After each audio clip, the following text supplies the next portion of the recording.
धार्मिक मान्यताओं के अनुसार जिउतिया व्रत की कथा बड़ी रोचक है। मान्यतानुसार एक नगर में किसी वीरान जगह पर एक पीपल का पेड़ था। इस पेड़ पर एक चील और इसी के नीचे एक सियारिन भी रहती थी।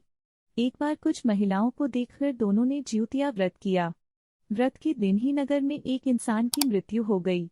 उसका शव पीपल के पेड़ के स्थान पर लाया गया। सियारिन ये देखकर व्रत की बात भूल गई और उसने मांस खा लिया। चील ने पूरे मन से व्रत किया और पारण किया। व्रत के प्रभाव में दोनों का ही अगला जन्म कन्याओं अहिरावती और कपूरावती के रूप में हुआ। जहाँ चील स्त्री के रूप में राज्य की रानी बनी और छोटी बहन सियारिन कपूरावती उसी राजा के छोटे भाई की पत्नी बनी।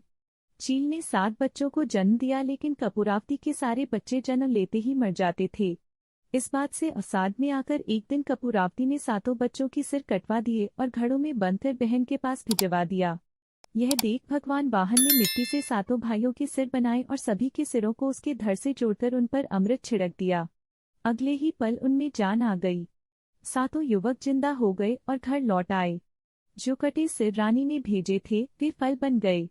जब काफी देर तक उसे 7 संतानों की मृत्यु में विलाप का स्वर नहीं सुनाई दिया तो कपूरावती स्वयं बड़ी बहन के घर गई। वहां सबको जिंदा देखकर उसे अपनी करनी का पश्चाताप होने लगा।